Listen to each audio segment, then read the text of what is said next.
ମା, ବାବା, ମତେ ବିଦେଶରେ ଚାକିରି ମିଳିଗଲା।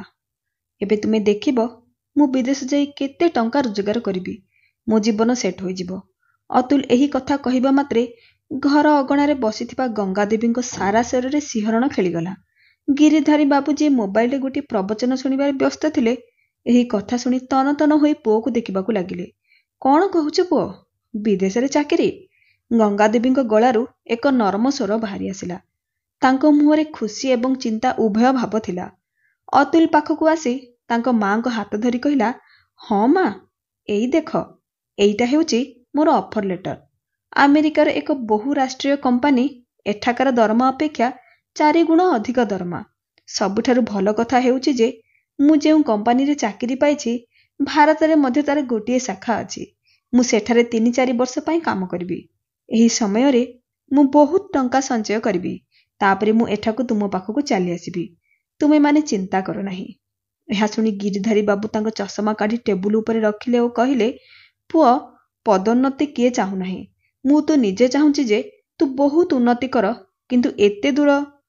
ଗଙ୍ଗାଦେବୀ ତାଙ୍କ ଶାଢ଼ୀର ପଣତରେ ଆଖି ପୋଛି ପୋଛି କହିଲେ, ଅତୁଲ, ଯଦି ତୁ ଏତେ ଦୂର ଚାଲିଯିବୁ, ତେବେ କିଏ ତୋର ଯତ୍ନ ନେବ? ତୋର ଖାଇବା, ପିନ୍ଧିବା ସବୁ କିପରି ହେବ? ତୁ ଏକା କିପରି ରହିବୁ? ଅତୁଲ ହସି ହସି କହିଲା, ବାବା, ଏବେ ସେହି ସମୟ ଗଲା ଯେତେବେଳେ କିଏ ଯଦି ବିଦେଶ ଯାଉଥିଲା, ତେବେ ବର୍ଷ ବର୍ଷ ଧରି ତା ମୁହଁ ଦେଖିବାକୁ ମିଳୁନଥିଲା। ଏବେ ତ ଭିଡିଓ କଲର ସମୟ ଆସିଛି। ଯେତେବେଳେ ମନ ହେବ କେବଳ ଗୋଟିଏ ବଟନ ଦବାଅ ଏବଂ ସେ ତୁମ ସାମ୍ନାରେ ଥିବ। ଏମିତି ବି 3-4 ବର୍ଷର କଥା। ଏତେ ଚିନ୍ତା କର ନାହିଁ। ସେ ଯାହା ହେଉ, ବିମାନରେ ଆମେରିକା ଯିବାକୁ କେତେ ସମୟ ଲାଗିବ କି? ମୁଁ ତ ଭାବୁଛି ବେଳେବେଳେ ମୁଁ ତୁମ ଦୁହିଁଙ୍କୁ ସେଠାକୁ ନେଇଯିବି। ବିମାନରେ ମାତ୍ର କିଛି ଘଣ୍ଟା ଲାଗିବ। ତୁମେମାନେ ବାହାର ଦୁନିଆ ମଧ୍ୟ ଦେଖିପାରିବ। ଟିକେ ଭାବି ଦେଖ ତ ମା, ତୁ ସେଠାରେ ଯାଇ ଆଖିରେ ଗୋଟିଏ କଳା ଚଷମା, ଗୋଟିଏ ସୁନ୍ଦର ଗାଉନ ପିନ୍ଧି ନ୍ୟୁୟର୍କର ରାସ୍ତାରେ ବୁଲିବୁ ଏବଂ ସମସ୍ତେ କହିବେ ଯେ ଏ ହେଉଛି ଅତୁଲର ମା। ଗଙ୍ଗାଦେବୀ ହସି ହସି ଲାଜେଇ ଯାଇ କହିଲେ, ହେ ପ୍ରଭୁ, ମୁଁ ପୁଣି ବିଦେଶୀ ପୋଷାକ? ଲୋକମାନେ କଣ କହିବେ? ଅତୁଲ ହସିଲା ଏବଂ ତାପରେ ବାପାଙ୍କୁ ଦେଖି କହିଲା, ବାବା, ତୁମେ ସୁଟ ବୁଟ ପିନ୍ଧିଲେ ଜଣେ ଅଫିସର ପରି ଲାଗିବ। ହାତରେ ଗୋଟିଏ ବାଡ଼ି ଧରି ଆମେରିକାରେ ବୁଲିବ ଏବଂ ମୁଁ କହିବି, ଏ ମୋର ବାବା ଶ୍ରୀମାନ ଗିରିଧାରୀ। ଏହା ଶୁଣି ଗିରିଧାରୀ ବାବୁ ଗଙ୍ଗାଦେବୀଙ୍କୁ ଦେଖିଲେ ଏବଂ ହସି ହସି କହିଲେ, ଗଙ୍ଗା, ଦେଖ ଆମ ପୁଅ କେତେ ପ୍ରକାରର କଥା କହି ଆମକୁ ପ୍ରଲୋଭିତ କରୁଛି। ଗଙ୍ଗାଦେବୀ ଆଖିରେ ଲୁହ ଥାଇ ବି ଟିକେ ହସିଲେ ଏବଂ ସେ ତାଙ୍କ ପୁଅକୁ ପ୍ରେମରେ ଆଲିଙ୍ଗନ କରି କହିଲେ, ମୁଁ କେବଳ ଭଗବାନଙ୍କ ପାଖରେ ଏହି କାମନା କରିବି ଯେ ତୁ ଯେଉଁଠାରେ ବି ରହ, ଖୁସିରେ ରହ। ଅତୁଲ ନତମସ୍ତକ ହୋଇ ତାଙ୍କ ମାଙ୍କର ପାଦ ଛୁଇଁଲା ଓ ପୁଣି କହିଲା, ମା, ବାବା, ସେଠାକୁ ଯିବା ପରେ ମଧ୍ୟ ମୁଁ ତୁମ ସହ ସବୁବେଳେ ଯୋଡ଼ି ହୋଇ ରହିବି। ତୁମେ କେବେ ବି ଅନୁଭବ କରିବ ନାହିଁ ଯେ ତୁମର ପୁଅ ତୁମଠାରୁ ବହୁତ ଦୂରରେ ଅଛି। ଏହା ମୋର ପ୍ରତିଶ୍ରୁତି। ହଠାତ୍ ତାଙ୍କର ଆଖି ଖୋଲିଗଲା ଏବଂ ଅତୀତରେ ହଜି ଯାଇଥିବା ଗଙ୍ଗାଦେବୀ ବର୍ତ୍ତମାନକୁ ଫେରି ଆସିଲେ। ସେ ଏକ ଦୀର୍ଘ ନିଶ୍ୱାସ ନେଇ ମନେ ମନେ ଭାବିବାକୁ ଲାଗିଲେ, ଆମ ବଡ଼ ପୁଅ କେତେ ପ୍ରତିଶ୍ରୁତି ଦେଇଥିଲା ଯେ ସେ ପ୍ରତିଦିନ ଆମ ସହିତ କଥା ହେବ, ସେ ଆମକୁ ବୁଲାଇବାକୁ ନେଇଯିବ। ସେ ସବୁ କଥା କୁଆଡ଼େ ଗଲା? ଆମେ ଫୋନ କଲେ ବି ସେ କହୁଛି ଯେ ବ୍ୟସ୍ତ ଅଛି ମା। ଏ କି ପ୍ରକାରର ବ୍ୟସ୍ତ ଜୀବନ ଯେ ନିଜ ମା ବାପାଙ୍କ ପାଇଁ ମଧ୍ୟ ସମୟ ନାହିଁ। ଏହାପରେ ଗଙ୍ଗାଦେବୀ ତାଙ୍କ ସାମ୍ନାରେ ଥିବା ତାଙ୍କ ପୁଅମାନଙ୍କର ଫଟୋ ଦେଖି ଭାବିଲେ, ସେ ସେଠାରେ ରହି ପରଦେଶିନୀକୁ ବିବାହ କରିନେଲା। 2ଟି ପିଲା ମଧ୍ୟ ଅଛନ୍ତି। ପିଲାମାନେ କିପରି ଜାଣିବେ କିଏ ଜେଜେମା କିଏ ଜେଜେବାପା? ଏକ ଲମ୍ବା ନିଶ୍ୱାସ ଛାଡ଼ି ତାଙ୍କ ଛାତିର ବୋଝ ହାଲୁକା କରିବାକୁ ବିଫଳ ଚେଷ୍ଟା କରିବା ସମୟରେ, କଣ ହେଲା ଗଙ୍ଗା? କେଉଁ ଚିନ୍ତାରେ ବୁଡ଼ି ଅଛ? ମୋ ଅର୍ଦ୍ଧାଙ୍ଗିନୀ? ଗିରିଧାରୀଙ୍କ ସ୍ୱରରେ ତାଙ୍କ ଭାବନାର ସମାଧି ଭାଙ୍ଗିଗଲା। ସେ ଆସି ଗଙ୍ଗାଙ୍କ ପାଖରେ ବସିଲେ। ତାଙ୍କ କଣ୍ଠରେ ଏକ ପରିଚିତ ମଜାଳିଆମି ଆଉ ତା ସହିତ ଆଖିରେ ଚିନ୍ତା ମଧ୍ୟ ଦୃଶ୍ୟମାନ ଥିଲା। ଗଙ୍ଗା ତାଙ୍କ ଶାଢ଼ୀର ପଣତରେ ସ୍ୱାମୀଙ୍କ ମୁହଁ ପୋଛି ଧୀରେ ଧୀରେ କହିଲେ, କିଛି ନାହିଁ, ମୁଁ କେବଳ ଅତୁଲର କଥା ମନେ ପକାଉଥିଲି। ଗିରିଧାରୀ ବାବୁ ଟିକିଏ ହସି କହିଲେ, ମୁଁ ତ ଭାବୁଥିଲି ବଡ଼ ପୁଅକୁ ମନେ ପକାଇ ମୋ ଗଙ୍ଗାଙ୍କ ଆଖିରୁ ଗଙ୍ଗା ଯମୁନା ବହି ଯାଉଥିବ। ଗଙ୍ଗାଙ୍କ ଓଠରେ ଟିକିଏ ହସ ଆସିଗଲା। ସେ କହିଲେ, ତୁମକୁ ବିନା ସବୁ କଥାରେ ଥଟ୍ଟା ପରିହାସ ହିଁ ଦେଖାଯାଏ। ଗିରିଧାରୀ ବାବୁ ତାଙ୍କୁ ଚାହିଁ କହିଲେ, ଯଦି ବଡ଼ ପୁଅ ଆମକୁ ଭୁଲି ଯାଇଛି, ତେବେ କଣ ହେଲା? ଆମର ସାନ ପୁଅ ନିରସ୍ତ ଅଛି। ଯେତେବେଳେ ଆମର ମନ ହେବ ଆମେ ତା ପାଖକୁ ଯାଇପାରିବା, ଠିକ୍ ନା? ତାପରେ ଟିକିଏ ଅଟକି ସେ କହିଲେ, ଆରେ ମୁଁ ତୁମକୁ କହିବାକୁ ଭୁଲିଗଲି, ଯେତେବେଳେ ତୁମେ ପଡ଼ୋଶୀ ଘରକୁ ସତ୍ସଙ୍ଗ ଶୁଣିବାକୁ ଯାଇଥିଲ, ଦିଲ୍ଲୀରୁ ନିରଜର ଫୋନ୍ ଆସିଥିଲା। ଗଙ୍ଗାଦେବୀଙ୍କ ଆଖି ଝଲସି ଉଠିଲା। ମୋ ପୁଅ କ'ଣ କହୁଥିଲା? ସେ ଠିକ୍ ଅଛି ନା? ତାଙ୍କ କଣ୍ଠରେ ଏକ ପ୍ରକାରର ଉତ୍ସାହ ଥିଲା। ଗିରିଧାରୀ ବାବୁ ତାଙ୍କ ପକେଟରୁ ତାଙ୍କ ମୋବାଇଲ ବାହାର କରି ନମ୍ବର ଡାଏଲ କରି ହସି ହସି କହିଲେ, ତୁମେ ନିଜେ ତା ସହ କଥା ହୋଇଯାଅ। ଫୋନ୍ ରିଙ୍ଗ ହେଲା। ସେ ଗଙ୍ଗାଙ୍କ ହାତକୁ ଫୋନ୍ ବଢ଼ାଇଲେ। ଗଙ୍ଗାଦେବୀ ଫୋନ୍ ଧରିଲେ ଏବଂ ସ୍ନେହଭରା କଣ୍ଠରେ କହିଲେ, ନିରଜ ପୁଅ, ତୁ କିପରି ଅଛୁ? ସବୁକିଛି ଠିକ୍ ଅଛି ନା? ଅପର ପାର୍ଶ୍ୱରୁ ନିରଜର ହସ ହସ ସ୍ୱର ଶୁଭିଲା। ମା, ମୁଁ ସମ୍ପୂର୍ଣ୍ଣ ଭଲ ଅଛି। ତୁମେ ଏବଂ ବାପା କିପରି ଅଛ? ଏଠି ସବୁକିଛି ଭଲ ଅଛି ପୁଅ, ଗଙ୍ଗାଦେବୀ ଉତ୍ତର ଦେଲେ। ମା, ମୁଁ ଭାବୁଥିଲି ଯେ ଏଥର ମୁଁ ଦୀପାବଳିରେ ଘରକୁ ଆସିବି ଏବଂ ହଁ, ଆସିବା ସମୟରେ ମୁଁ ତୁମ ପାଇଁ ଗୋଟିଏ ସରପ୍ରାଇଜ୍ ଆଣିବି। ଏହା ଶୁଣି ଗଙ୍ଗାଦେବୀ ଏବଂ ଗିରିଧାରୀ ବାବୁ ପରସ୍ପରକୁ ଦେଖିଲେ। ହଠାତ୍ ଉଭୟଙ୍କ ଆଖିରେ ଆଶ୍ଚର୍ଯ୍ୟଭରା ଆଲୋକ ଝଲସି ଉଠିଲା। କିପରି ସରପ୍ରାଇଜ୍ ପୁଅ? ଗଙ୍ଗାଦେବୀ ଶୀଘ୍ର ଶୀଘ୍ର ପଚାରିଲେ। କିନ୍ତୁ ଅପର ପାର୍ଶ୍ୱରୁ ନିରଜ ହସି କହିଲା, ମୁଁ ଆସିବା ପରେ ହିଁ ତୁମକୁ କହିବି ମା, ଏବେ ଧୈର୍ଯ୍ୟ ରଖ। ଏହାପରେ ଦୀପାବଳି ପାଖେଇ ଆସିବା ସହିତ ଘର ଖୁସିରେ ଭରି ଯାଇଥିଲା। ଗଙ୍ଗାଦେବୀ ମୁରୁଜରେ ଅଗଣାକୁ ସଜାଇଥିଲେ ଏବଂ ଦ୍ୱାରବନ୍ଧରେ ଦୀପ ଜାଳିଥିଲେ। ନିରଜ ଯେତେବେଳେ ଘର ଅଗଣାରେ ପ୍ରବେଶ କଲା, ତା ହାତରେ ଗୋଟିଏ ଫଟୋ ଥିଲା। ସେ ଫଟୋଟିକୁ ବାପାଙ୍କୁ ଦେଇ କହିଲା, ଦେଖ ବାବା, ଏହା ମୋର ସରପ୍ରାଇଜ୍। ଗିରିଧାରୀ ବାବୁ ଫଟୋଟିକୁ ଦେଖି ପଚାରିଲେ, ଇଏ କିଏ ପୁଅ? ନିରଜ ଟିକେ ଲାଜେଇ ଯାଇ କହିଲା, ମା ବାବା, ଇଏ ନତାଶା। ସେ ମୋ ସହିତ ଅଫିସରେ କାମ କରେ। ସେ ଶିକ୍ଷିତ ଏବଂ ସଂସ୍କାରୀ ମଧ୍ୟ। ଆମେ ଉଭୟ ପରସ୍ପରକୁ ପସନ୍ଦ କରୁ। ତେଣୁ ଆମକୁ ଆପଣଙ୍କ ଅନୁମତି ଦରକାର। ଗଙ୍ଗାଦେବୀ ଏବଂ ଗିରିଧାରୀ ବାବୁ କିଛି ସମୟ ପାଇଁ ସେଠାରେ ସ୍ତବ୍ଧ ହୋଇ ଠିଆ ହୋଇଗଲେ।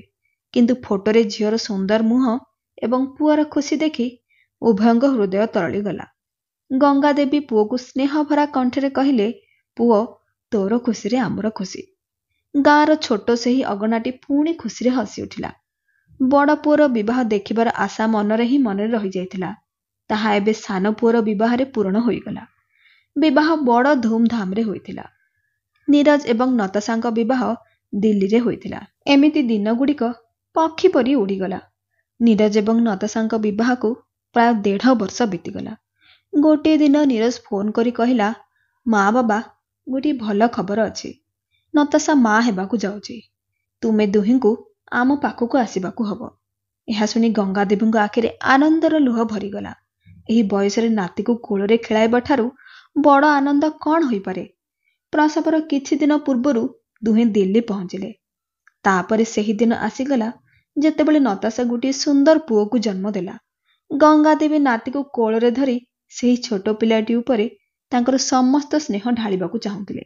ଗଙ୍ଗାଦେବୀ ତାଙ୍କ ବୋହୂ ନତାଶାର ସେବାରେ କିଛି କମ୍ କରିନଥିଲେ।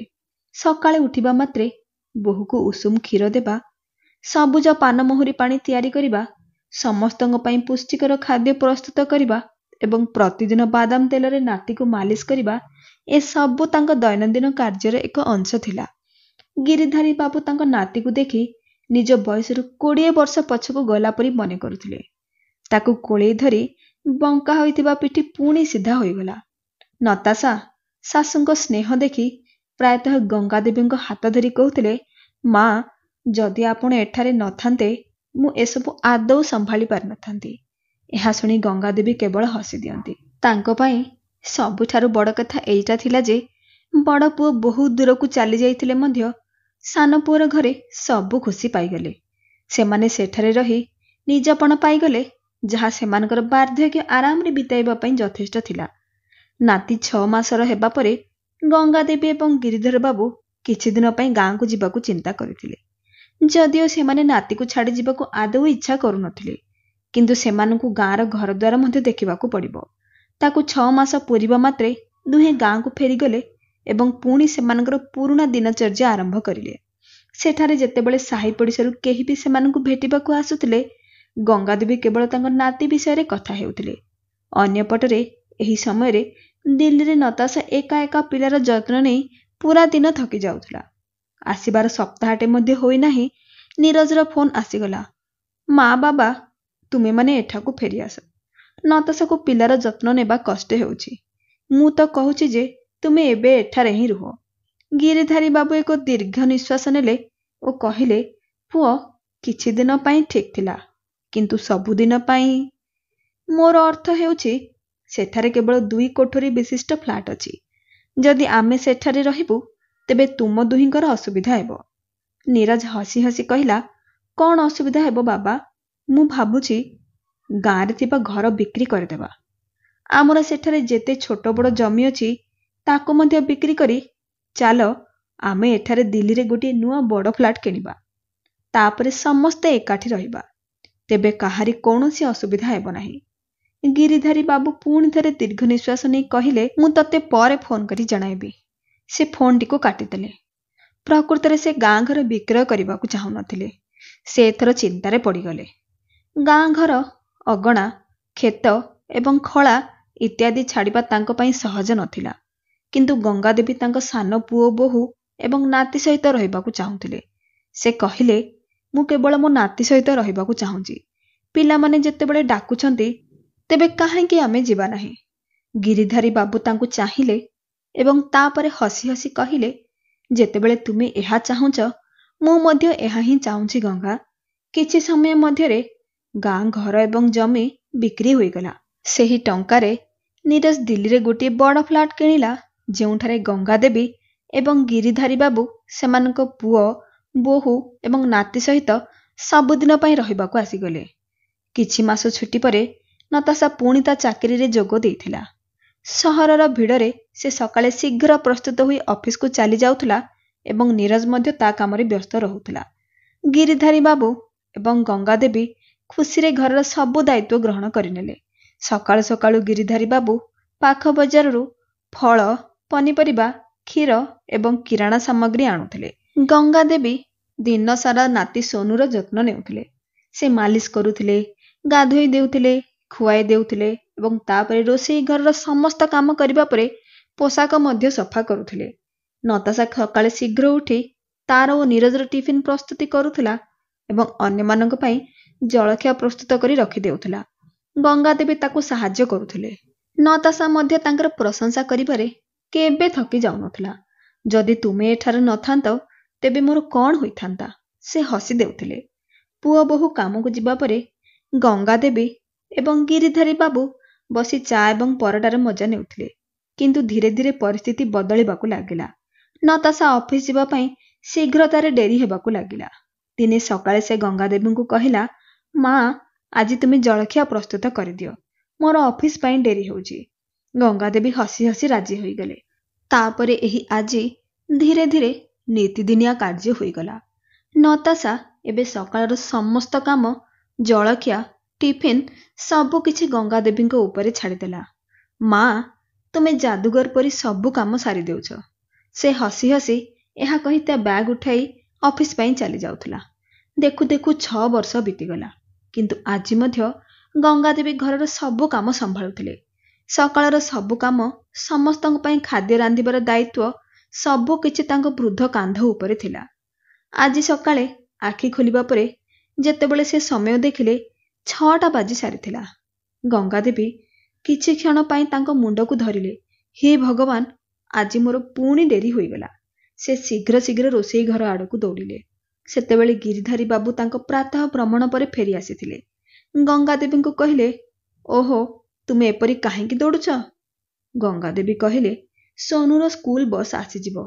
ମୁଁ ତାର ଟିଫିନ୍ ପ୍ରସ୍ତୁତ କରିନାହିଁ କି କ୍ଷୀର ମଧ୍ୟ ଗରମ କରିନାହିଁ। ଗିରିଧାରୀ ବାବୁ ତାଙ୍କ ଚଷମା ପିନ୍ଧୁ ପିନ୍ଧୁ ଖବରକାଗଜ ଉଠାଇବା ସମୟରେ କହିଲେ, ମୋ ପାଇଁ ଚା ମଧ୍ୟ।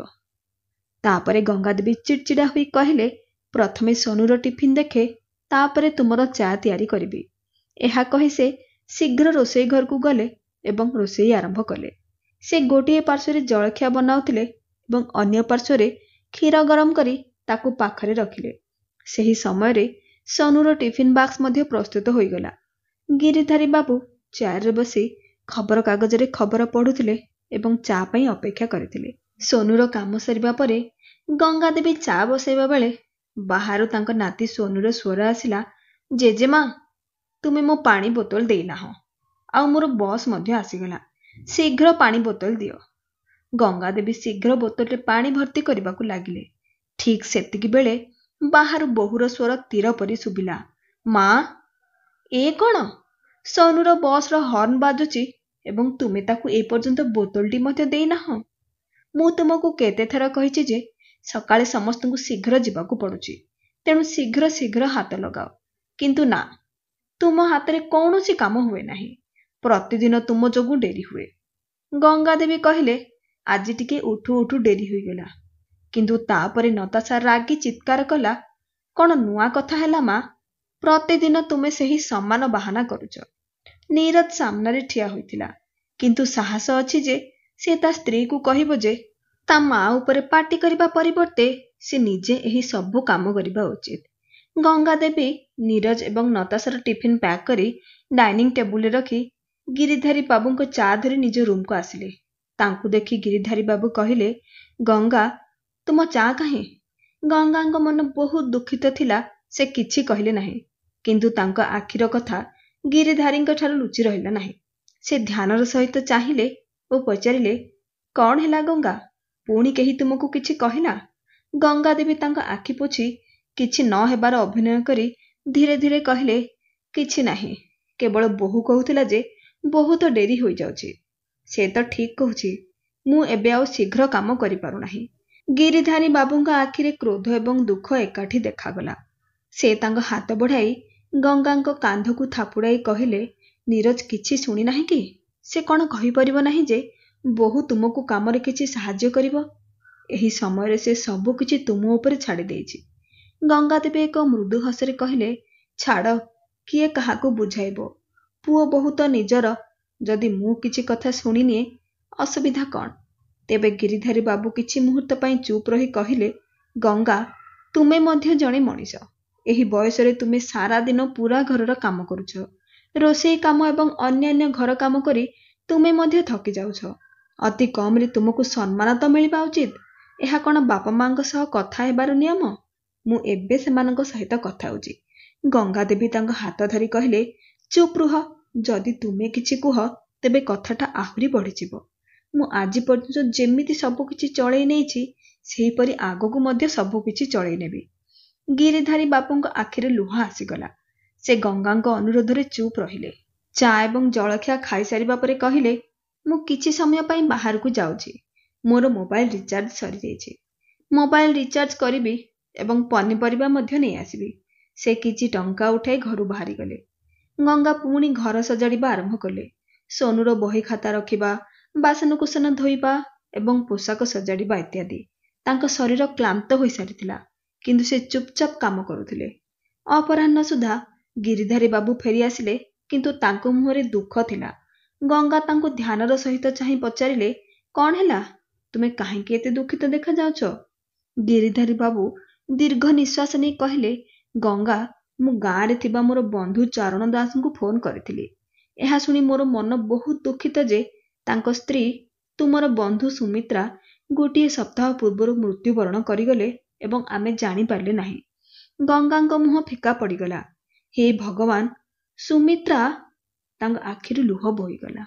ସେ କହିଲେ, ସେମାନେ ଆମକୁ କାହିଁକି କହିଲେ ନାହିଁ? ଗିରିଧାରୀ ବାବୁଙ୍କ କଣ୍ଠରେ କ୍ରୋଧ ଏବଂ ଯନ୍ତ୍ରଣା ଥିଲା। ସେ କହିଲେ, ଚରଣ ଦାସ କହିଲା ଯେ ସେ ଜଣାଇବା ପାଇଁ ମୋ ନମ୍ବରରେ ଫୋନ୍ କରିଥିଲା, କିନ୍ତୁ ସେତେବେଳେ ମୋର ଫୋନ୍ ବନ୍ଦ ଥିଲା। ତେଣୁ ସେ ନୀରଜକୁ ଫୋନ୍ କରି ଜଣାଇଲେ, କିନ୍ତୁ ନୀରଜ ଆମକୁ କିଛି କହିଲା ନାହିଁ। ସନ୍ଧ୍ୟାରେ ଯେତେବେଳେ ନୀରଜ ଏବଂ ନତାଶା ଅଫିସରୁ ଫେରିଲେ, ଗିରିଧାରୀ ବାବୁ ନୀରଜକୁ ପଚାରିଲେ, ପୁଅ, ଚରଣ ଦାସ ତତେ ସୁମିତ୍ରାଙ୍କ ମୃତ୍ୟୁ ବିଷୟରେ ଜଣାଇଥିଲେ, ଠିକ୍ ନା? ତୁ ଆମକୁ କାହିଁକି କହିଲୁ ନାହିଁ? ନତାଶା ମଝିରେ ବାଧା ଦେଇ ଉତ୍ତର ଦେଲେ, ଯଦି ସେ କହିଥାନ୍ତେ ତେବେ ତୁମେ ଦୁହେଁ ଉଠି ଚାଲି ଯାଇଥାନ୍ତ। ତାପରେ ଏଠାକାର କାମ କିପରି ହୋଇଥାନ୍ତା? ମୁଁ ସାରା ଦିନ ଅଫିସରେ କାମ କରିବା ପରେ ଘରକୁ ଆସି ରୋଷେଇ କରିଥାନ୍ତି। ଗିରିଧାରୀ ବାବୁ ଏବଂ ଗଙ୍ଗାଦେବୀଙ୍କୁ ନିଜ ବୋହୂର ଏହିପରି ବ୍ୟବହାର ବହୁତ ଖରାପ ଲାଗିଲା। ନତାଶାଙ୍କ ଚିନ୍ତାଧାରା ଶୁଣି ସେମାନେ ଆଶ୍ଚର୍ଯ୍ୟ ହୋଇଗଲେ। ବୋହୂ, ତୁମେ ଏପରି କ'ଣ କହୁଛ? ପରିବାର ଏବଂ ସମ୍ପ୍ରଦାୟ ମଧ୍ୟରେ ସୁଖ ଏବଂ ଦୁଃଖରେ ଆମକୁ ପରସ୍ପର ପାଖକୁ ଯିବାକୁ ପଡ଼ିବ। ତୁମେ ଏହି ଘରର ବୋହୂ, ତୁମେ ଏହା ବୁଝିବା ଉଚିତ। ହଁ, ମୁଁ ଜାଣେ ମୁଁ ଜଣେ ବୋହୂ ଏବଂ ମୁଁ କ'ଣ କରିବା ଉଚିତ। ସମସ୍ତ କାମ ଛାଡ଼ି ଘରେ ବସିଯିବି। ଆମେ ଦୁହେଁ ଏକାଠି କାମ କରୁଛୁ ଏବଂ ତାପରେ ହିଁ ଘର ଖର୍ଚ୍ଚ ପୂରଣ ହେଉଛି। ତେଣୁ ଚୁପଚାପ ଏଠାରେ ରୁହ ଏବଂ ଘରର ଯତ୍ନ ନିଅ। ଏହା କହି ବୋହୂ ତାଙ୍କ ରୁମକୁ ଚାଲିଗଲା ଏବଂ ନୀରଜ ମଧ୍ୟ ଚୁପଚାପ ତା ପଛେ ପଛେ ଚାଲିଗଲା। ଗଙ୍ଗା ଦେବୀଙ୍କ ମନ ବହୁତ ଖରାପ ଥିଲା। ଗୋଟିଏ ସପ୍ତାହ ପରେ ଗଙ୍ଗା ଦେବୀ ଏବଂ ଗିରିଧର ବାବୁଙ୍କ ବିବାହ ବାର୍ଷିକୀ ଆସିଲା। ଗଙ୍ଗା ଦେବୀ ସକାଳରୁ ନୀରବ ଥିଲେ। ଦୁଃଖର ସହିତ ସେ ରୋଷେଇ ଘରେ ସବୁ କାମ କରୁଥିଲେ। ଗିରିଧାରୀ ତାଙ୍କର ଦୁଃଖ ଦେଖି ରହିପାରିଲେ ନାହିଁ। ସେ ପାଖକୁ ଆସି କହିଲେ, ଗଙ୍ଗା, ଚାଲ ଆମେ ଦୁହେଁ ଆଜି ବାହାରକୁ ଯିବା, ଟିକେ ବୁଲାବୁଲି କରି ଆସିବା। ତୁମେ ମଧ୍ୟ ଘରେ ରହି ରହି ଥକି ଯାଇଥିବ। ମୁଁ ମଧ୍ୟ ଏହି ବଡ଼ ସହରରେ ଟିକେ ବୁଲିବାକୁ ଇଚ୍ଛା କରୁଛି। ଆମେ ରାତିରେ ବାହାରେ ଖାଇ ଆସିବା। ଗଙ୍ଗାଙ୍କ ମୁହଁରେ ଏକ ହାଲକା ହସ ଦେଖାଗଲା। ସେ କହିଲେ, କିନ୍ତୁ ଏଠି ପିଲାମାନଙ୍କର ଖାଇବା। ଗଙ୍ଗା, ନତାଶା ଗୋଟିଏ ଦିନ ଏହା ଦେଖିନେବ। ଅଧିକ ଚିନ୍ତା କରିବାର କୌଣସି ଆବଶ୍ୟକତା ନାହିଁ। ଚାଲ ଆଜି ସନ୍ଧ୍ୟାରେ ଯିବା। ଗିରିଧାରୀ ବାବୁ ହସି ହସି କହିଲେ। ସନ୍ଧ୍ୟାରେ ଗଙ୍ଗା ଦେବୀ ତାଙ୍କ ପ୍ରିୟ ନୀଳ ଶାଢ଼ୀ ପିନ୍ଧି ପ୍ରସ୍ତୁତ ହେଲେ ଏବଂ ଗିରିଧାରୀ ବାବୁ ମଧ୍ୟ କୁର୍ତ୍ତା ପାଇଜାମା ପିନ୍ଧି ପ୍ରସ୍ତୁତ ହେଲେ। ଉଭୟ ବାହାରେ ବୁଲାବୁଲି କରି ଘରକୁ ଫେରିଲେ। ଗଙ୍ଗାଙ୍କ ହସ ଅନେକ ଦିନ ପରେ ଫେରି ଆସିଥିଲା। ସେ କହିଲେ, ଆଜି କେତେ ଭଲ ଲାଗୁଛି ବାହାରକୁ ଆସିବା ପରେ। ସେହି ପୁରୁଣା ଦିନ ଫେରି ଆସିଲା ପରି ଲାଗୁଛି। କିନ୍ତୁ ଯେତେବେଳେ ସେମାନେ ରାତି 10ଟାରେ ଘରକୁ ଫେରିଲେ, ନତାଶା ହଙ୍ଗାମା କରିବା ଆରମ୍ଭ କଲା। ଏହା କ'ଣ ମା, ତୁମେମାନେ ରାତି 10ଟାରେ ଘରକୁ ଫେରୁଛ? ମୁଁ ଅଫିସରୁ ଥକି ଆସିଥିଲି ଏବଂ ମୋତେ ଘରେ ରାନ୍ଧିବାକୁ ବି ପଡ଼ିଲା। ଆଉ ତୁମେମାନେ କୁଆଡ଼େ ଯାଇଥିଲ? ଗଙ୍ଗା ଧୀରେ କହିଲେ, ତାଙ୍କୁ ବହୁତ ସମୟ ଧରି ଫିଲ୍ମ ଦେଖିବା ପାଇଁ ଇଚ୍ଛା ହେଉଥିଲା। ତେଣୁ ଆମେ ସିନେମା ଦେଖିବାକୁ ଯାଇଥିଲୁ। ଗଙ୍ଗା ଦେବୀଙ୍କ କହିବା ନ ସରୁଣୁ ନତାଶା ବ୍ୟଙ୍ଗାତ୍ମକ ଭାବରେ କହିଲା, ଏହାର ଅର୍ଥ ତୁମେ ବାହାରେ ହଜାର ହଜାର ଟଙ୍କା ଖର୍ଚ୍ଚ କରି ଆସିଛ। ଆମେ ଏଠାରେ ଦିନ ରାତି ରୋଜଗାର କରିବା ପାଇଁ କାମ କରି କରି ମରୁଛୁ ଏବଂ ତୁମେ ଦୁହେଁ ବେକାର ଖର୍ଚ୍ଚ କରୁଛ। ଗିରିଧାରୀ ବାବୁଙ୍କ ମୁହଁ ଲାଲ ହୋଇଗଲା। ସେ କହିଲେ, ବେକାର ଖର୍ଚ୍ଚ? ଯଦି ଆମେ ନିଜ ପାଇଁ ଟିକିଏ ଟଙ୍କା ଖର୍ଚ୍ଚ କରୁ ତେବେ ଏହା ବେକାର ଖର୍ଚ୍ଚ ହୋଇଗଲା? ନୀରଜ, ତୋ ସ୍ତ୍ରୀ କ'ଣ କହୁଛି ତୁ ଶୁଣିପାରୁନାହିଁ କି? ନୀରଜ ଧୀର ସ୍ୱରରେ ଉତ୍ତର ଦେଲା, ବାବା, ନତାଶା କ'ଣ ଭୁଲ କହିଲା? ଆମେ ଦିନ ରାତି ଟଙ୍କା ରୋଜଗାର କରିବା ପାଇଁ କାମ କରୁଛୁ ଏବଂ ତୁମେମାନେ ଘର କାମ ଛାଡ଼ି ବାହାରକୁ ବୁଲିବାକୁ ଯାଇଥିଲ। ଗଲ ତ ଗଲ, ତୁମେ ଏତେ ଟଙ୍କା ଖର୍ଚ୍ଚ ବି କଲ। ଗିରିଧାରୀ ବାବୁ ଗୋଟିଏ ଦୀର୍ଘ ନିଶ୍ୱାସ ନେଇ ଥର ଥର ଶବ୍ଦରେ କହିଲେ, ନୀରଜ, ତୁ ଭୁଲି ଯାଅ ନାହିଁ ଯେ ତୁମେମାନେ ଯେଉଁ ଘରର ଉପଭୋଗ କରୁଛ ତାହା ମୋ ଟଙ୍କାରେ କିଣାଯାଇଛି। ମୁଁ ମୋର ସମସ୍ତ ସମ୍ପତ୍ତି ବିକ୍ରି କରି ସହରରେ ତୁମ ପାଇଁ ଏହି ଘର କିଣିଥିଲି, ଯାହାଦ୍ୱାରା ବୃଦ୍ଧାବସ୍ଥାରେ ତୁମ ପାଖରେ ରହିପାରିବୁ। ଆଉ ଆଜି ଆମେ 2 ଟଙ୍କା ଖର୍ଚ୍ଚ କରିଲୁ, ତାହା ତୁମ ଆଖିକୁ ଦେଖାଗଲା। ନୀରଜ ଏହା ଶୁଣି ଆଖି ତଳକୁ କରିଦେଲା, କିନ୍ତୁ ନତାଶା ତା ସ୍ଥାନରେ ଠିଆ ହୋଇ ନିର୍ଲଜ୍ଜଙ୍କ ଭଳି କହିଲା, କ'ଣ ହେଲା, ସେଇଠୁ ଟଙ୍କା ଦେଇଛନ୍ତି ତ? ଏହି ଘରେ ରହିବାକୁ ତ ମିଳୁଛି। ତଥାପି ତୁମେ ଅଭିଯୋଗ କରୁଛ? ଗିରିଧାରୀ ବାବୁଙ୍କ ଧୈର୍ଯ୍ୟ ଭାଙ୍ଗିଗଲା ଏବଂ ସେ କ୍ରୋଧିତ ହୋଇ ଉଚ୍ଚ ସ୍ୱରରେ କହିଲେ, ଆମେ ଏଠାରେ ରହିବାକୁ ଚାହୁଁନାହୁଁ। ଯଦି ଆମର ବାହାରକୁ ଯିବାର ତୁମକୁ ଏତେ ସମସ୍ୟା ଅଛି ତେବେ ଆମ ଟଙ୍କା ଫେରାଇ ଦିଅ। ଆମେ ଯାଇ ଅନ୍ୟ କୌଣସି ସ୍ଥାନରେ ରହିବୁ। ନତାଶା କ୍ରୋଧରେ କହିଲା, କେଉଁ ଟଙ୍କା? ତୁମେ ନିଜ ଇଚ୍ଛାରେ ଦେଇଥିଲ, କିନ୍ତୁ ଏବେ ଏହି ଘର ମୋ ନାମରେ ଅଛି। ତେଣୁ ତୁମ ଦୁହିଁଙ୍କୁ ମୁଁ ଯେମିତି ଚାହୁଁଛି ସେମିତି ରହିବାକୁ ପଡ଼ିବ, ବୁଝିଲ? ଗଙ୍ଗାଙ୍କ ଗଳାରୁ କୌଣସି ଶବ୍ଦ ବାହାରି ନଥିଲା। ତାଙ୍କ ଆଖିରେ ଲୁହ ଭରି ଯାଇଥିଲା ଏବଂ ଗିରିଧାରୀ ବାବୁଙ୍କ ସ୍ୱର ଦବି ଯାଇଥିଲା। ସେ କହିଲେ, ଅର୍ଥାତ୍ ମୁଁ କଠିନ ପରିଶ୍ରମ କରି ଏସବୁ ଅର୍ଜନ କରିଥିଲି, ଆଉ ତୁମେ? ନତାଶା ତାଙ୍କ ମୁହଁ ଫେରାଇ ନେଲେ। ନୀରଜ କିଛି କହିବାକୁ ସାହସ ଜୁଟାଇ ପାରିଲା ନାହିଁ। ଉଭୟ ନିଜ ନିଜ ରୁମକୁ ଚାଲିଗଲେ, ଯେପରି କୋର୍ଟ ତା ରାୟ ଦେବା ପରେ ବନ୍ଦ ହୋଇଯାଇଥିଲା। ଗଙ୍ଗା ଦେବୀ ଏବଂ ଗିରିଧାରୀ ବାବୁ ହଲରେ ପରସ୍ପରର ମୁହଁକୁ ଚାହିଁ ରହିଲେ। ସେମାନଙ୍କ ହୃଦୟ ଭାଙ୍ଗିଗଲା। କୌଣସି ଉତ୍ତର ଦେଲେ ନାହିଁ କିମ୍ବା କୌଣସି ପ୍ରଶ୍ନ କଲେ ନାହିଁ। ସେମାନେ କେବଳ ତାଙ୍କ ହୃଦୟ ଭିତରେ କିଛି ଭାଙ୍ଗି ଯାଉଥିବା ଅନୁଭବ କଲେ। ସେମାନେ ଦୁହେଁ ମଧ୍ୟ ସେମାନଙ୍କ ରୁମକୁ ଆସିଗଲେ। ରୁମର ଦ୍ୱାର ବନ୍ଦ ହୋଇଗଲା ଏବଂ ଭିତରର ନୀରବତା ଆହୁରି ଗଭୀର ହୋଇଗଲା। ଗିରିଧାରୀ ବାବୁ ବିଛଣାରେ ବସି ଏକ ଗଭୀର ନିଶ୍ୱାସ ନେଇ କହିଲେ, ଗଙ୍ଗା, ମୁଁ ବହୁତ ଦିନ ହେଲା କହୁଛି ଯେ ଏହି ଦାସତ୍ୱର ଜୀବନ ବଞ୍ଚିବା ଅପେକ୍ଷା ଆମ ଗାଁକୁ ଫେରିଯିବା ଭଲ। ଅତି କମରେ ଆମ ନିଜ ଇଚ୍ଛାରେ ତ ବଞ୍ଚିପାରିବା। ଗଙ୍ଗା ତାଙ୍କୁ ଫିକା ହସ ହସି କହିଲେ, ଦେଖ, ଆମେ ଗାଁରେ କୁଆଡ଼େ ଯିବା? ଏବେ ଆମର ଘର ଜମି ମଧ୍ୟ ନାହିଁ। ନୀରଜର ଜିଦ୍ରେ ଆମେ ସବୁ କିଛି ବିକ୍ରି କରିଦେଲେ। ମୁଁ ଭାବିଥିଲି ଯେ ପୁଅ ସହିତ ଆମେ ଏକାଠି ରହିବା, ବୃଦ୍ଧ ଅବସ୍ଥାରେ ସେ ଆମର ସାହାରା ହେବ। କିନ୍ତୁ ଦେଖ ଆଜି କ'ଣ ହେଲା। ଗିରିଧାରୀ ବାବୁ ବହୁତ କଷ୍ଟରେ ନିଜ କ୍ରୋଧକୁ ନିୟନ୍ତ୍ରଣ କରି କହିଲେ, ମୁଁ ଆଉ ଏହି ଦାସତ୍ୱ ସହ୍ୟ କରିପାରିବି ନାହିଁ ଗଙ୍ଗା। ମୁଁ କେବେ ଭାବିନଥିଲି କି ମୋତେ ମୋ ବୋହୂଠାରୁ ଏପରି କଥା ଶୁଣିବାକୁ ପଡ଼ିବ। ଗାଁରେ ରହିଲେ ମୋତେ ଏହି ଦିନ ଦେଖିବାକୁ ତ ପଡ଼ିବ ନାହିଁ। ଗଙ୍ଗାଦେବୀ ତାଙ୍କ ଆଖିର ଭିତରେ ଜମା ହୋଇଥିବା ଲୁହ ପୋଛି ଧୀରେ ଧୀରେ କହିଲେ, ଏସବୁ ମୋର ଦୋଷ। ଆମ ଗାଁରେ ଶାନ୍ତିରେ ଆମେ ରହୁଥିଲେ, କିନ୍ତୁ ମୁଁ ପୁଅ ଏବଂ ନାତିର ଭଲ ପାଇବାରେ ଅନ୍ଧ ହୋଇଗଲି ଓ ସବୁ କିଛି ବିକ୍ରି କରି ସହରକୁ ଯିବାକୁ ତୁମକୁ ବାଧ୍ୟ କରିଲି। ମୁଁ ଭାବିଥିଲି ଯେ ଆମେ ଏକାଠି ରହିବା, କିନ୍ତୁ ଦେଖ ଆମ ସହିତ କ'ଣ ହେଉଛି। ଗଙ୍ଗା, ଆମେ ବହୁତ ବଡ଼ ଭୁଲ ତ କରିଛେ ଏବଂ ଆଜି ଏହି ଗୋଟିଏ ଭୁଲ ଯୋଗୁଁ ଆମେ ଏହି ଦିନ ଦେଖୁଛେ। ତୁମେ ଘରେ କଠିନ ପରିଶ୍ରମ କରୁଛ ଏବଂ ମୁଁ ବଜାରରେ ଧୂଳିରେ ପେଶି ହୋଇଯାଉଛି। ତା ଉପରେ ବୋହୂ ପ୍ରତି ଟଙ୍କାର ହିସାବ ମାଗୁଛି, ଯେପରି ଜଣେ ମାଲିକ ଜଣେ ଚାକରକୁ ମାଗେ। କିନ୍ତୁ ଏବେ ଆଉ ସହ୍ୟ କରିପାରିବି ନାହିଁ। ଗଙ୍ଗା ନୀରବ ରହିଲେ। ତାଙ୍କ ମୁଣ୍ଡ ସ୍ୱାମୀଙ୍କ କାନ୍ଧ ଉପରେ ଥିଲା। କିଛି ସମୟ ପାଇଁ କୋଠରୀରେ ନୀରବତା ଖେଳିଗଲା। ତାପରେ ଗିରିଧାରୀ ବାବୁ କହିଲେ, ବହୁତ ଡେରି ହୋଇଗଲା, ଚାଲ ଶୋଇବା, ଦେଖିବା ସକାଳେ କ'ଣ କରିବା। ପରଦିନ ସକାଳ ପ୍ରାୟ 6:45 ସମୟରେ ନତାଶାଙ୍କ କର୍କଶ ସ୍ୱର ପୁଣି ଥରେ ଘରେ ଗୁଞ୍ଜି ଉଠିଲା, ନୀରଜ, ତୁମ ମା ପୁଣି ଜଳଖିଆ ରାନ୍ଧି ନାହାନ୍ତି। ଏହା ତାଙ୍କର ନୀତିଦିନିଆ ଅଭ୍ୟାସ ହୋଇଗଲାଣି। ସେ ପ୍ରତିଦିନ ମୋତେ ଅଫିସ ପାଇଁ ଡେରି କରାଉଛନ୍ତି। ସେ ଟିଫିନ୍ ପ୍ୟାକ୍ କରିନାହାନ୍ତି। ଟିଫିନ୍ କଥା ଭୁଲିଯାଅ, ସେ ତ ଆଜି କିଛି ରାନ୍ଧି ମଧ୍ୟ ନାହାନ୍ତି। ଆଜି ସେ ସବୁ ସୀମା ପାର କରିସାରିଛନ୍ତି। ରାଗ ତମତମ ହୋଇ ସେ ଗଙ୍ଗାଦେବୀଙ୍କ କୋଠରୀକୁ ଗଲା। ଯେତେବେଳେ ସେ ଦ୍ୱାର ଖୋଲିଲା, ସେତେବେଳେ ଏପରି ଲାଗିଲା ଯେପରି ତା ପାଦ ତଳୁ ମାଟି ଖସିଯାଇଛି। କୋଠରୀ ଖାଲି ଥିଲା। ଗଙ୍ଗାଦେବୀ କିମ୍ବା ଗିରିଧାରୀ ବାବୁ ସେଠାରେ ନଥିଲେ। ନତାଶା ବୁଝିପାରିଲା ନାହିଁ ଯେ ସେମାନେ କେବେ ଏବଂ କେଉଁ ଆଡ଼େ ଯାଇଛନ୍ତି। ନିରସ୍ତା ବାପାଙ୍କୁ ଫୋନ୍ କରିଲା, କିନ୍ତୁ ସେ ଫୋନ୍ ଉଠାଇ ନଥିଲେ। ନତାଶା ସକାଳୁ ସକାଳୁ ଘରର ସମସ୍ତ କାମ କରିବାକୁ ପଡ଼ିବ ବୋଲି ଭାବି ମୁଣ୍ଡ ଧରି ବସି ପଡ଼ିଲା। ଅନ୍ୟପକ୍ଷରେ ଗଙ୍ଗାଦେବୀ ଓ ଗିରିଧାରୀ ବାବୁ ସକାଳର ପ୍ରଥମ ବସ୍ ଧରି ସେମାନଙ୍କ ଗାଁରେ ପହଞ୍ଚିଲେ।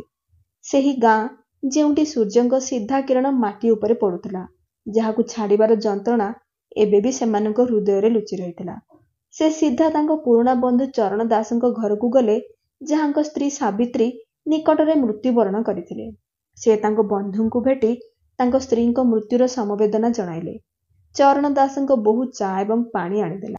କିଛି ସମୟ ପରେ ସେ ବହୁତ ସ୍ନେହରେ ରୋଷେଇବାସ କରିଲା ଏବଂ ସେମାନଙ୍କୁ ଖାଦ୍ୟ ପରିବେଷଣ କଲା। ଗଙ୍ଗା ଏବଂ ଗିରିଧାରୀ ବାବୁ ଦେଖିଲେ ଯେ ଚରଣ ଦାସଙ୍କ ବୋହୂ କେତେ କଠିନ ପରିଶ୍ରମ କରି କାମ କରୁଛି। ଗଙ୍ଗା ତାର ହସ ହସ ସ୍ୱଭାବ ଏବଂ ତା ଶ୍ୱଶୁରଙ୍କ ପ୍ରତି ସମ୍ମାନ ଦ୍ୱାରା ପ୍ରଭାବିତ ହୋଇଗଲେ। ଗିରିଧାରୀ ବାବୁ କହିଲେ, ବହୁତ ବହୁତ ସ୍ୱାଦିଷ୍ଟ ଖାଦ୍ୟ ରାନ୍ଧିଥିଲା। ଖାଇଲା ପରେ ମନେ ହେଲା ଯେପରି ମୋ ଶରୀର ଏବଂ ମନ ସନ୍ତୁଷ୍ଟ ହୋଇଗଲା। ଚରଣ ଦାସ ହସିଲେ ଓ କହିଲେ, ମୋ ବୋହୂ ତ ଲକ୍ଷରେ ଗୋଟିଏ। ପୁଅ ଏବଂ ବୋହୂ ଉଭୟ ମୋର ଭଲ ଯତ୍ନ ନେଉଛନ୍ତି। ଯେତେବେଳେ ସାବିତ୍ରୀ 2 ମାସ ପର୍ଯ୍ୟନ୍ତ ଶଯ୍ୟାଶାୟୀ ହୋଇଥିଲେ, ସେମାନେ ଦିନ ରାତି ଗୋଟିଏ କରି ତାର ସେବା କରୁଥିଲେ। କେବଳ ଭାଗ୍ୟବାନ ମାନଙ୍କୁ ଏପରି ପୁଅ ଏବଂ ବୋହୂ ମିଳିଥାଏ। ଏହା ଶୁଣି ଗିରିଧାରୀ ବାବୁଙ୍କୁ ନତାଶାର ସେହି ବିଷଗୋଳା କଥା ମନେ ପଡ଼ିଗଲା। ତାଙ୍କ ଆଖି ଭିଜିଗଲା। ଗଙ୍ଗାଦେବୀ ପଣତରେ ଲୁହ ପୋଛିଲେ। କ'ଣ ହେଲା ଗିରିଧାରୀ? ଚରଣ ଦାସ ଚିନ୍ତିତ ହୋଇ ପଚାରିଲେ। ସବୁ ଠିକ୍ ଅଛି ତ? ଗିରିଧାରୀ ବାବୁ କିଛି କହିବାକୁ ଚାହୁଁନଥିଲେ, କିନ୍ତୁ ତାଙ୍କ ବନ୍ଧୁ ବାରମ୍ବାର ପଚାରିବାରୁ ସେ ଖଣ୍ଡି ଖଣ୍ଡି ଶବ୍ଦରେ ସବୁ ଆମୂଳଚୂଳ କହିଲେ। ତାଙ୍କ ପୁଅ ଏବଂ ବୋହୂ କିପରି ସମସ୍ତ ସମ୍ପତ୍ତି ହଡ଼ପ କରିନେଲେ, ତା ସତ୍ତ୍ୱେ ତାଙ୍କୁ ବହୁତ କଟୁ କଥା ଶୁଣିବାକୁ ପଡ଼ୁଛି। ସେ କିପରି ଘରଟିକୁ ତା ନାମରେ ପଞ୍ଜୀକୃତ କରାଇଲେ ଏବଂ ଏବେ ସେ ମାଲିକ ଭାବରେ କିପରି ଶାସନ କରୁଥିଲା। କହିବା ସମୟରେ ଗିରିଧାରୀ ବାବୁଙ୍କ କଣ୍ଠ ରୁଦ୍ଧ ହୋଇଗଲା। ଏ ସବୁ ଶୁଣି କିଛି ମୁହୂର୍ତ୍ତ ପାଇଁ ଚରଣ ଦାସ ନିର୍ବାକ୍ ହୋଇ ରହିଗଲେ। ତାପରେ ସେ କହିଲେ, ତୁ କେବେଠାରୁ ହାର ମାନିବାକୁ ଲାଗିଲୁ ଗିରିଧାରୀ? ଆଇନ ବୋଲି କିଛି ଅଛି କି ନାହିଁ? ମୁଁ ଏବେ ତତେ ମୋ ପୁଅ ସହିତ ପରିଚିତ କରାଇବି। ତୁ ଜାଣିଛୁ, ମୋ ପୁଅ ଜଣେ ଓକିଲ। ସେହି ଘର ତୁମର କଠିନ ପରିଶ୍ରମରେ ଅର୍ଜିତ ଧନରେ କିଣା ହୋଇଥିଲା। ସେମାନେ ତତେ ଏପରି ବାହାର କରିପାରିବେ ନାହିଁ। ସେହି ମୁହୂର୍ତ୍ତରେ ଚରଣ ଦାସ ତାଙ୍କ ପୁଅ ରମେଶକୁ ଡକାଇଲେ। ରମେଶ ସହରର ଜଣେ ପ୍ରସିଦ୍ଧ ଓକିଲ ଥିଲା। ଗିରିଧାରୀ ବାବୁ ଏବଂ ଗଙ୍ଗାଦେବୀଙ୍କ କାହାଣୀ ଜାଣିବା ମାତ୍ରେ ସେ ଆଶ୍ଚର୍ଯ୍ୟ ହୋଇଗଲା। ଦାଦା, ଚିନ୍ତା କରନ୍ତୁ ନାହିଁ। ତୁମ ଦୁହିଁଙ୍କ ସହିତ ଯାହା ଘଟିଛି ତାହା କେବଳ ଅନ୍ୟାୟ ନୁହେଁ, ବରଂ ଏକ ବଡ଼ ଅପରାଧ। କଠିନ ପରିଶ୍ରମ ଦ୍ୱାରା ଅର୍ଜିତ ସମ୍ପତ୍ତି ଅନ୍ୟ କାହା ନାମରେ କିପରି ହୋଇପାରିବ? ମୁଁ ଏପରି ଅନେକ ମାମଲା ଦେଖିଛି। ତୁମେ କେବଳ ମୋତେ କୁହ ଯେ ଘର ଏବଂ ଜମି ବିକ୍ରୟ କରିବା ପରେ ଆସିଥିବା ଟଙ୍କା କାହାର ଏକାଉଣ୍ଟରେ ଏବଂ କିପରି ସ୍ଥାନାନ୍ତରିତ ହୋଇଛି। ଗିରିଧାରୀ ବାବୁ ଘର ଜମି ବିକ୍ରୟ ଏବଂ ଏକାଉଣ୍ଟରୁ ଟଙ୍କା ସ୍ଥାନାନ୍ତରର ସମସ୍ତ ବିବରଣୀ କହିଲେ। ରମେଶ ସବୁକିଛି ଧ୍ୟାନର ସହିତ ଶୁଣିଲେ। ତୁମେ ଦୁହେଁ ଜାଣି ଆଶ୍ୱସ୍ତ ହେବ ଯେ ବୃଦ୍ଧ ପିତାମାତାଙ୍କୁ ଏତେ ହତାଶ ଭାବରେ ବାସହୀନ କରାଯାଇ ପାରିବ ନାହିଁ। ଆଇନରେ ସ୍ପଷ୍ଟ ଅଛି ଯେ ଯଦି ପିତାମାତା ପୁଅକୁ ସେମାନଙ୍କର ସମ୍ପତ୍ତି ଦେଇଛନ୍ତି ଏବଂ ସେ ସେମାନଙ୍କର ଯତ୍ନ ନେଉନାହିଁ, ତେବେ ସେମାନେ ସମ୍ପତ୍ତି ଫେରାଇ ନେଇପାରିବେ। ଯଦି ସମ୍ପତ୍ତି ଧୋକା ଦେଇ ଦସ୍ତଖତ କରାଇ ହଡପ କରି ନିଆଯାଇଛି, ତେବେ ମାମଲା ଆହୁରି ଦୃଢ଼। ତେଣୁ ଏବେ ଆଉ ସାହସ ହରାଅ ନାହିଁ। ଗଙ୍ଗାଦେବୀଙ୍କ ଆଖି ଲୁହରେ ଭରିଗଲା। ପୁଅ, ଭଗବାନ ତମକୁ ଖୁସିରେ ରଖନ୍ତୁ।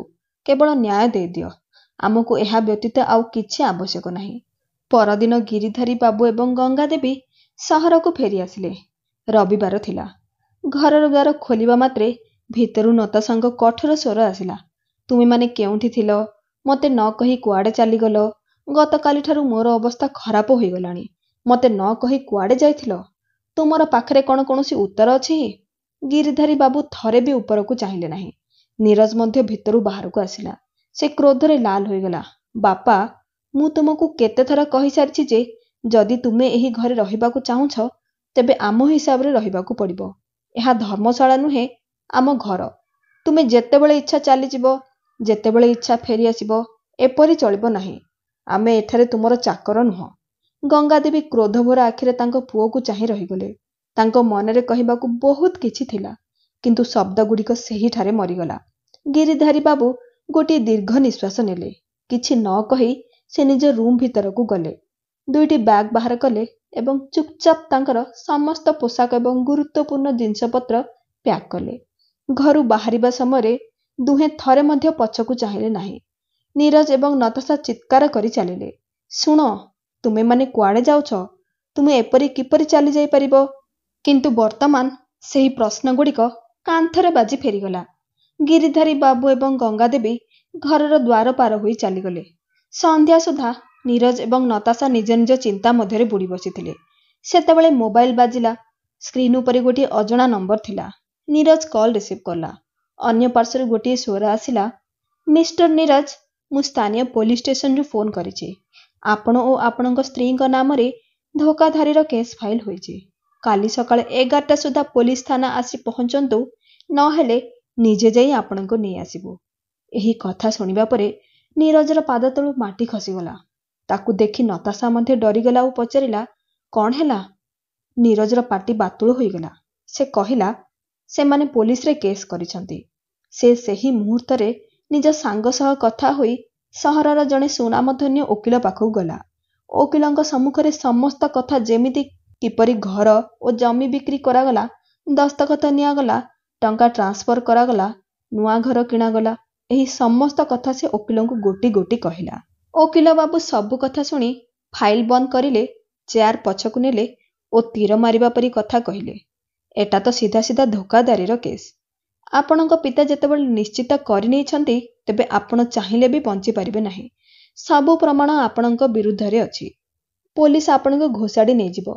ତେଣୁ ମୋ କଥା ମାନନ୍ତୁ। ଆପଣ ଶୀଘ୍ର ଯାଇ ଯେମିତି ବି ହେଉ ଆପଣଙ୍କ ବାପା ମାଙ୍କ ସହ ଚୁକ୍ତି କରିନିଅନ୍ତୁ।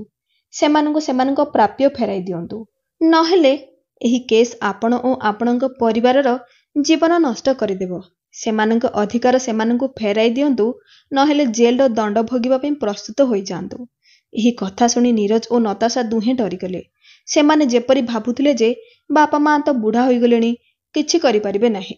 ଏହା ଏବେ ଭୁଲ ପ୍ରମାଣିତ ହେଲା। ସେମାନେ କାଳ ବିଳମ୍ବ ନ କରି ବସ୍ରେ ବସି ଗାଁରେ ପହଞ୍ଚିଲେ। ସେଠାରେ ପଚରା ଉଚରା କରିବା ପରେ ଜାଣିପାରିଲେ ଯେ ଗିରିଧାରୀ ବାବୁ ଓ ଗଙ୍ଗାଦେବୀ ତାଙ୍କ ବନ୍ଧୁ ଚରଣ ଦାସଙ୍କ ଘରେ ଅଛନ୍ତି। ସେମାନେ ବି ସେଠାରେ ଯାଇ ପହଞ୍ଚିଲେ। ଗିରିଧାରୀ ବାବୁ ଭଡ଼ାଘର ପାଇଁ କାହା ସହ ଫୋନ୍ରେ କଥା ହେଉଥିଲେ। ନୀରଜ ଦୌଡ଼ି ଯାଇ ନିଜ ବାପାଙ୍କ ଗୋଡ଼ ଧରି କହିଲା, ବାବା, ଆମକୁ କ୍ଷମା କରିଦିଅନ୍ତୁ। ଆମର ବହୁତ ବଡ଼ ଭୁଲ ହୋଇଗଲା। ତାର ପାଟି ଥରଥର ହୋଇ କମ୍ପୁଥିଲା। ଆପଣ ଆମ ସହ ଚାଲନ୍ତୁ। ଏବେ ଆପଣଙ୍କର କୌଣସି ଅସୁବିଧା ହେବ ନାହିଁ। ଆପଣଙ୍କୁ କୌଣସି କାମ କରିବାକୁ ପଡ଼ିବ ନାହିଁ। ଆପଣ ଯୁଆଡ଼େ ଇଚ୍ଛା ଯାଇପାରିବେ। ଯେତେ ଇଚ୍ଛା ଟଙ୍କା ଖର୍ଚ୍ଚ କରନ୍ତୁ। କେହି ଆପଣଙ୍କୁ କିଛି କହିବେ ନାହିଁ। ଆପଣ ଖାଲି ଥରେ ଏହି କେସ୍ ଉଠାଇ ଦିଅନ୍ତୁ। ସେପଟେ ନତାଶା ବି ଥର ଥର କଣ୍ଠରେ କହିବାକୁ ଲାଗିଲା, ମା, ଆମେ ଆପଣଙ୍କ ବିନା ଅଧରା। आमको क्षमा करि दियंतु। आमर बहुत बड़ भूल हो जाइछि।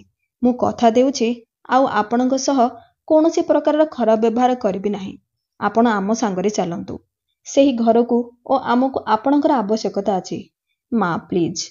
गिरिधारी बाबू ए सबु शुणी स्तब्ध होइगले। किछि क्षण परे से स्पष्ट भाबरे कहिले, पुओ थरे तो उपरे विश्वास करी आमे आमर सबु किछि हराइतिलु। आउ द्वितीय थर सेही भूल करिबि नाही। ना तमर कौनसी कथा शुणबी ना तुमर मिछ शपथ। आमको आमर हक दरकार। आमर जेतिकी टंका नेइछ सेतिकी फेराई दियो। तापरे जुआडे जिबार अछि जाओ। जेमिति इच्छा सेमिति बंच। आमर किछि कहिबार नाही। एहा शुणी नीरज हाथ जोड़ी कहिला, ना बाबा सेमिति कुहंतु नाही। प्लीज बाबा, आमे तो आपणक संतान। आमको क्षमा करंतु। ठीक सेतिकी बेले रमेश चरण दासंक पुओ ओ सेमानंक ओकिल सेठाकू आसी रोकठोक कहिले, क्षमा मागिले किछि हेबो नाही।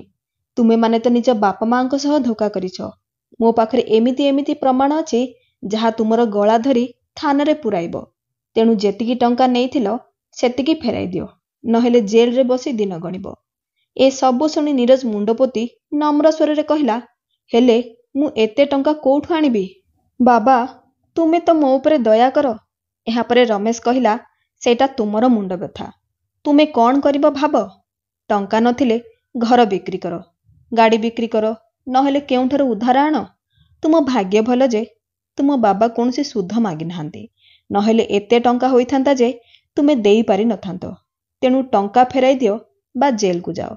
एहा शुणी नीरज हाथ जोड़ी कहिला, ना ना मु कथा देउछि जेमिति भी हेउ टंका जोगाड़ करी गोटिए मास भितरे फेराई देबी।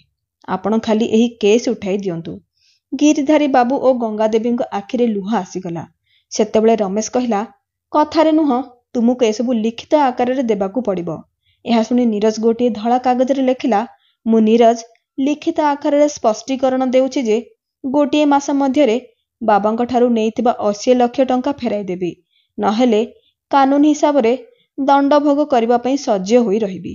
एहा परे नीरज ओ नताशा सेमानंक सेही घरकू बिक्री करी निज बाबांक टंका फेराई देले। गिरिधारी बाबू सेथिरे गाँ रे गोटिए छोट घरटिए किणिले, जहा सेमानंकू गोटिए शांतिपूर्ण जीवन देबा पई यथेष्ट। बळका पैसा से बैंक रे जमा करिदेले, जहा द्वारा सेमानंकू कहा आगरे हाथ पताइबाकू पड़िबो नाही। एठारे सहरर चकाचक्य नथिला, किंतु संतुष्टि थिला, इज्जत थिला, आत्मसम्मान रे बंचिबार गर्व थिला। केही ताना मारिबा पई नथिले, केही आखि देखाइबा पई नथिले। निजे निजर मालिक थिले। निज घरे बाकी जीवन बिना शर्तरे बंचिबाकू लागिले। एबे दुई वृद्धंक मनरे पुणी थरे बंचिबार इच्छा जागृत होई उठिला, कारण एबे सेमानंक पाखरे सबुठारु महंगा वस्तु थिला सेमानंक आजादी। गिरिधारी बाबू ओ गंगा देवी जहा निष्पत्ति नेले ताहा ठीक ना भूल, कमेंट और लाइक माध्यम रे आपणकर मतामत निश्चय जणाइबे। एहिपरि आहुरी सुंदर सुंदर कहानी पई आपणकर भल पाइबा स्वरूप भिडियोटी को लाइक करी चैनल को सब्सक्राइब निश्चय करंतु। धन्यवाद।